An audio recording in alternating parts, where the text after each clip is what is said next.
Self-improvement is toxic, and I'm going to tell you why. What's good, YouTube? Casey the Quiet Warrior here. By the beginning, like I said, the title and the thumbnail should say why self-improvement is toxic. And like I said with my previous video, both of these videos are similar, but the first video plays into this video. So if you haven't watched that one, go back and watch that one and then come to this one, and then you'll be able to understand more. But like I said, they are both very similar, so it shouldn't be too hard to pick up on. But I didn't write this down or script anything, like with the previous video.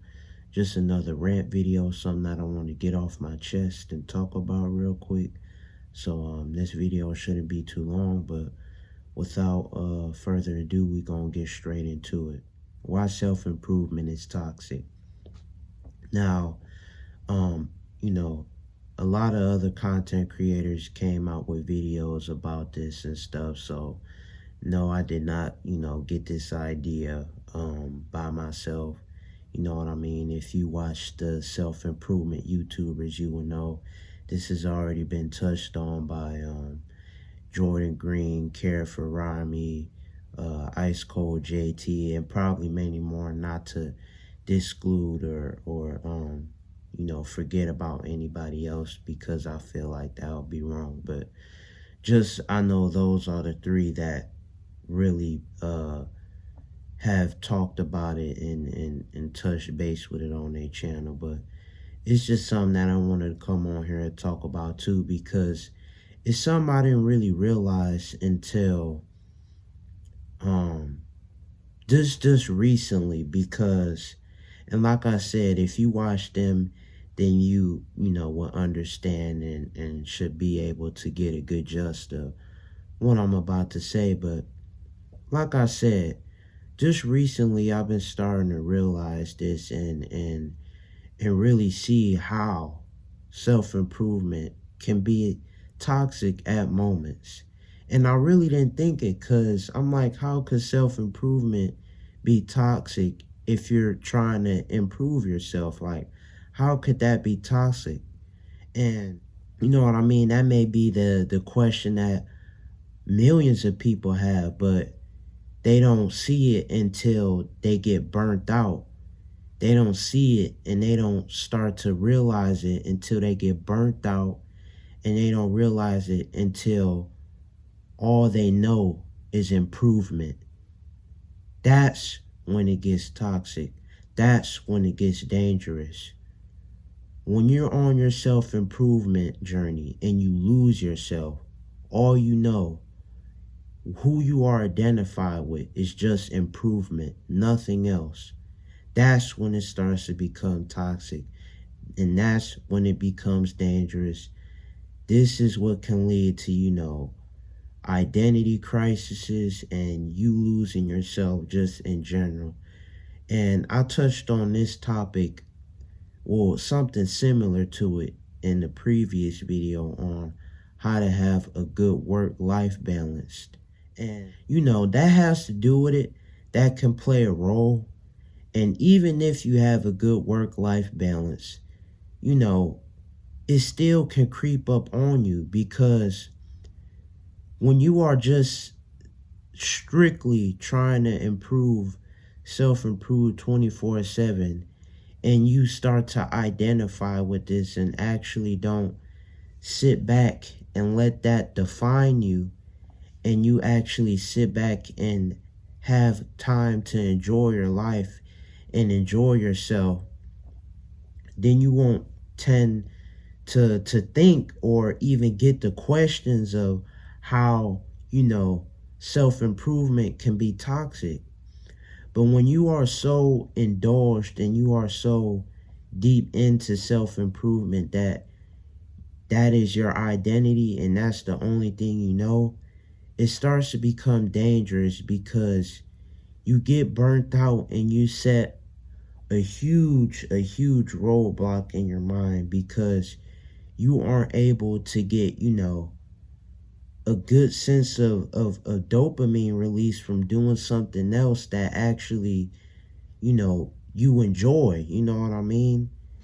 And living life just in general, just like that.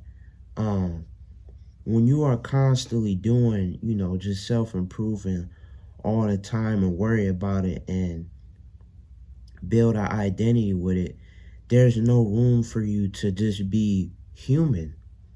Because when you start to identify yourself with this, and this is the only thing you think about and how you operate on a daily basis, you start to become robotic, really robotic. And at first, and I know this may sound weird, but at first it may be good, especially if you have a hard time being disciplined enough to follow a schedule and be able to get things done. But after a while, if you become so glued and stuck with it, you start to become robotic. And this can really hinder and play a role if you are an introvert, you know what I mean? Because, us as introverts, we already don't really talk to a lot of people. Most of the time we stay to ourselves. And when you aren't able to sit down and talk to somebody who can relate to you, and you aren't able to sit down and just enjoy yourself in the moment without, having to do something 24/7 to feel like you're doing, not like you're achieving something, um, you can go insane, man. You can start to go on the brink of insanity.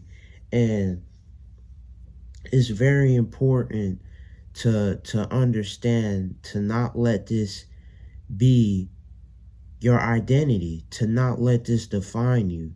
Because even though it is great, and I'm not trying to bash, you know, anybody who is trying to self improve, it is absolutely amazing to want to improve yourself, in every aspect of life. And there's nothing wrong with that. But when you start to make this as, who you are as a person and your identity, there's no room for you to be human, bro. You can't actually sit back and have joy and good dopamine releases in life from the things that you enjoy, because you are so glued to just improving 24/7. And I know this sounds similar to my other video, but it has its own definitions and its own differences also. But like I said, I didn't write this down or script it or anything like that. Just a rant video that I want to come on here and talk about. Um, but like I said, man, don't let this define you. Learn to actually sit down and enjoy yourself. And for introverts, and this is something I'm dealing with too, and something that I'm working on too. And another thing, before I end it, um, not everybody is perfect, and sometimes that will happen to you too on this journey. You try to achieve perfection when in reality perfection doesn't exist in this world that we know of. So just understand that nobody's perfect. Not even these all the self-improvement YouTubers, on YouTube. They're not perfect. They're still figuring out themselves and learning new things as the days go on by themselves. So just understand that.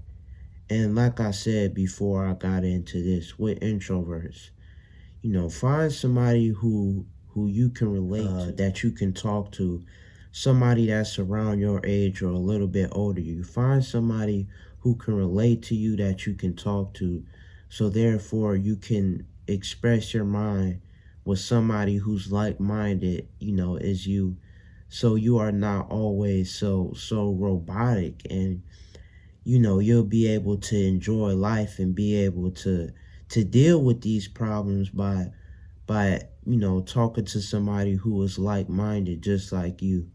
So just understand to not let this define you. Like I said, I'm not bashing self-improvement. Self-improvement is amazing. But don't let that be the main goal and the main focus of your life, because if you do, you will lose yourself on the way, or you could say on your self-improvement journey. So just just know to be able to differentiate the two and to take a step back sometimes. And like I said, this is very similar to my how to have a good work-life balance. But also this has its own differences in its own way.